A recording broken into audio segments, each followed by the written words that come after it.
हाँ, तो सभी बच्चे देखिए, यहाँ पर हम पढ़ने जा रहे हैं चैप्टर नंबर 6 इक्विलिब्रियम। तो इक्विलिब्रियम को जानने के लिए सबसे पहले आपको पता होनी चाहिए कि आपकी जो रिएक्शंस होती हैं वो दो प्रकार की होती हैं। एक होती हैं रिवर्सिबल रिएक्शंस और दूसरी होती हैं इरिवर्सिबल रिएक्शंस। रिवर्सिबल रिएक्शंस जैसे कि यहाँ पर आप देख सकते हैं, यहाँ पर मैंने लिखा हुआ है कि रिवर्सिबल रिएक्शन में जो रिएक्शन है वो बोथ द डायरेक्शंस में चलती है। जैसे इस रिएक्शन को आप देखिए, नाइट्रोजन और हाइड्रोजन रिएक्ट करके अमोनिया गैस बना रहे हैं। यहाँ पर जो रिएक्शन है वो फॉरवर्ड भी रन हो रही है और बैकवर्ड भी।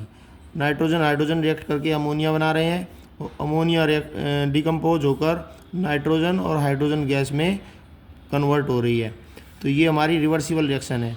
अच्छा, इरिवर्सिबल रिएक्शंस के केस में आप देख सकते हैं, जैसे कि आप किसी कार्बन को बर्न करते हैं ऑक्सीजन की प्रेजेंस में, तो आप देखेंगे कि कार्बन डाइऑक्साइड गैस प्रोड्यूस होती है और ये carbon dioxide gas carbon oxygen में वापस कन्वर्ट नहीं हो सकती। तो ये एक इरिवर्सिबल रिएक्शन है। मैं यहाँ पर लिख देता हूँ इरिवर्सिबल रिएक्शन, इरिवर्सिबल रिएक्शन। और the above reaction is reversible reaction. ये रिवर्सिबल रिएक्शन है। एक्चुअली यहाँ पर हम देख पा रहे हैं कि जो रिएक्टेंट्स होते हैं, यहाँ पर जैसे इस रिएक्शन में आप देखो कि नाइट्रोजन हाइड्रोजन आपस में रिएक्ट कर रहे हैं, ये रिएक्टेंट्स हैं।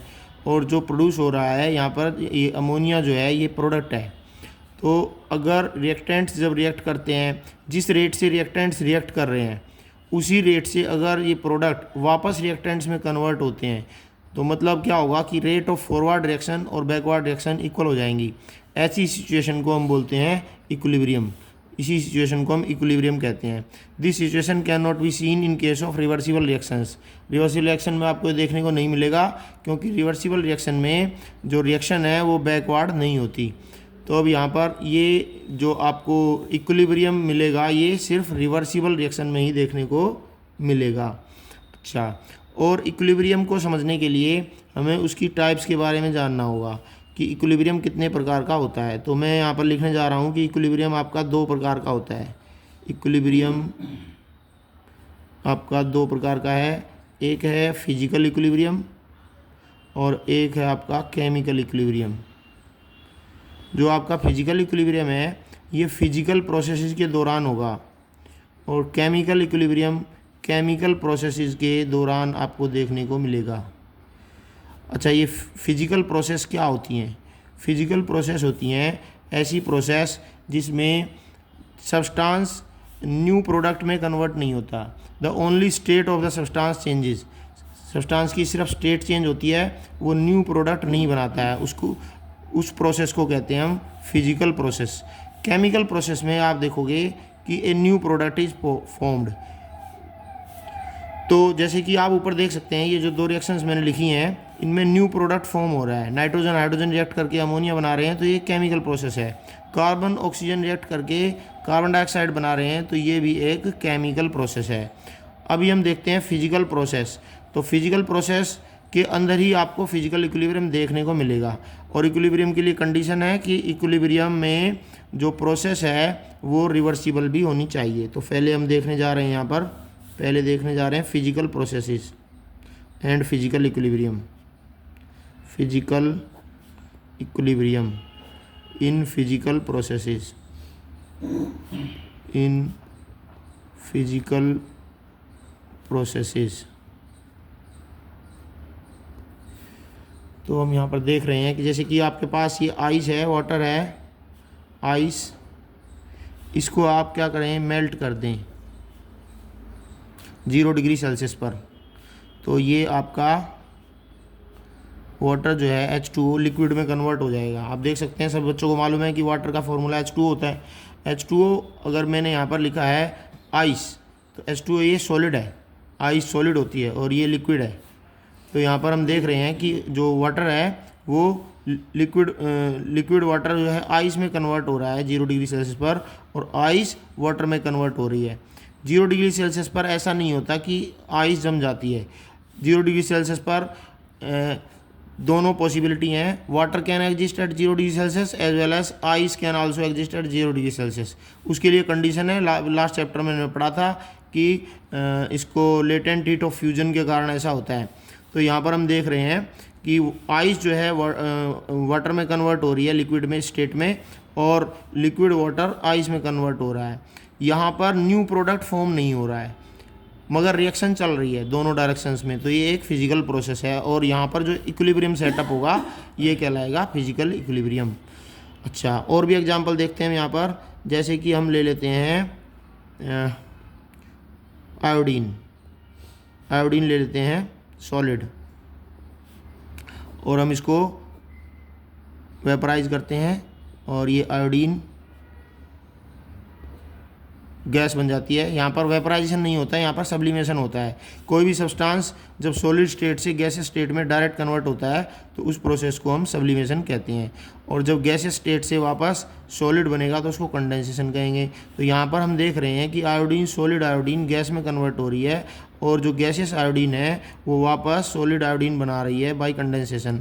तो this process is also a physical process, और यहाँ पर जो इक्विलिब्रियम सेटअप होगा ये कहलाएगा physical equilibrium, because new product isn't form here. यहाँ पर कोई नया प्रोडक्ट नहीं बना है, यहाँ पर सिर्फ पहले भी आयोडीन थी मगर वो सॉलिड स्टेट में थी, और अब भी आयोडीन है वो गैसियस स्टेट में है। Late us see few more example. H2 gas, hydrogen gas react with iodine H2 plus I2 भी यहाँ पर गैस स्टेट में है, और ये बनाता है आपका HI, हाइड्रोजन आयोडाइड। अब इस रिएक्शन में हम देख पा रहे हैं कि ये जो है ये एक केमिकल प्रोसेस है, it is a chemical process. तो यहाँ पर जो इक्विलिब्रियम सेटअप होगा वो केमिकल इक्विलिब्रियम होगा, केमिकल इक्विलिब्रियम। अभी सभी बच्चों को मैं बता चुका हूँ कि केमिकल इक्विलिब्रियम उन्हीं प्रोसेसेस में देखने को मिलेगा जो केमिकल प्रोसेस होंगी। तो यहाँ पर हम देख पा रहे हैं कि ये एक केमिकल प्रोसेस है, क्योंकि यहाँ पर न्यू प्रोडक्ट फॉर्म हो रहा है। हाइड्रोजन और आयोडीन आपस में रिएक्ट करके एक न्यू प्रोडक्ट बना रहे हैं HI। तो it is a chemical process, and equilibrium setup here is called chemical equilibrium. और मैं आपको बता चुका हूँ इक्विलिब्रियम कब सेटअप होता है, जब रेट ऑफ फॉरवर्ड रिएक्शन, इसको मैं RF लिख देता हूँ, रेट एफ का मतलब rate of forward reaction equal हो जाती है rate of backward reaction, rate B। अब किसी भी रिएक्शन की रेट कैसे फाइंड करते हैं, let us see how can we find the rate of reaction, देखते हैं। तो उसके लिए हम क्या करते हैं, एक एग्जांपल लेते हैं। मान लीजिए आपके पास दो रिएक्टेंट हैं A और B, और ये रिएक्ट करके एक प्रोडक्ट बना रहे हैं C और D, C एंड D। यहाँ पर जो स्मॉल लेटर्स से लिखे गए हैं, ये स्मॉल लेटर्स जो लिखे गए हैं A, small a, small b, small c, small d, इनको कोफिशिएंट्स कहते हैं। कोफिशिएंट्स स्टोक्योमेट्रिक कोफिशिएंट्स कहलाते हैं।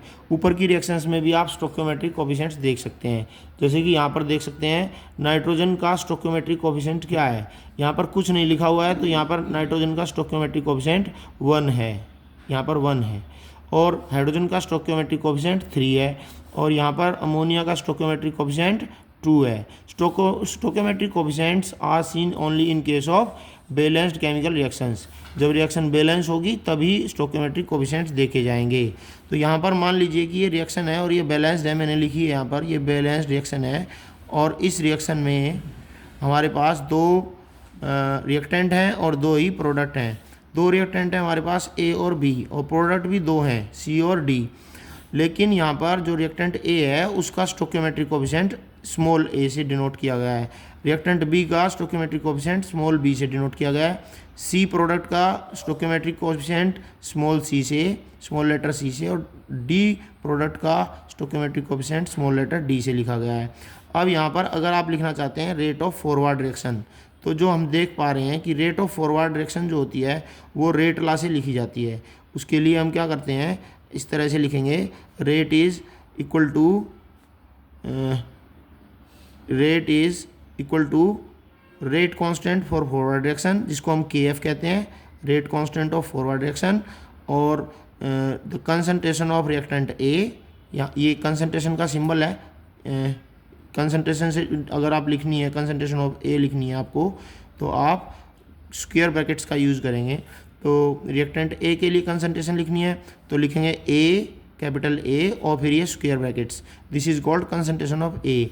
और इसका स्टोइकोमेट्रिक कोएफिशिएंट क्या है, स्मॉल ए, तो यहाँ पर पावर में स्मॉल ए लगाएंगे। ऐसे ही into concentration of reactant B, तो रिएक्टेंट बी को क्या है, कैपिटल बी, उसकी कंसंट्रेशन लिखने के लिए उसके दोनों तरफ स्क्वायर ब्रैकेट लगाएंगे और इसका कोएफिशिएंट पावर में पुट करेंगे यहाँ पर इस तरह से ये होगी रेट ऑफ फॉरवर्ड रिएक्शन और रेट एफ। फॉरवर्ड रिएक्शन तब होती है जब रिएक्टेंट्स आपस में रिएक्ट करते हैं, प्रोडक्ट बनाते हैं, इसीलिए फॉरवर्ड रिएक्शन लिखनी है तो आप लिखेंगे रेट कांस्टेंट के एफ और कंसंट्रेशन ऑफ रिएक्टेंट्स लिखी जाएंगी और फिर पावर्स लगाई जाएंगी। अगर आपको लिखनी है रेट ऑफ बैकवर्ड रिएक्शन तो रेट ऑफ बैकवर्ड रिएक्शन लिखने के लिए आप लिखेंगे रेट बी इक्वल्स टू, अब बैकवर्ड रिएक्शन कब होती है, जब प्रोडक्ट्स आपस में रिएक्ट करते हैं और रिएक्टेंट्स बनाते हैं, तो ऐसे लिखेंगे के बी और सी की पावर सी और डी की पावर डी। तो आज आप सभी बच्चों ने लिखना सीखा rate of reaction forward direction में और rate of reaction in backward direction. और मैंने आपको बताया था कि इन case of equilibrium when you will see that when you will see that equilibrium is established, then rate of this forward reaction equal हो जाएगी रेट ऑफ बैकवर्ड रिएक्शन। तो ये आज की क्लास में आप पढ़ लें सब बच्चे। अभी मैं देखता हूँ दूसरी वीडियो बनाता हूँ, तब तक के लिए आप इस क्लास को पढ़ करके इसको अपनी कॉपी में नोट करें।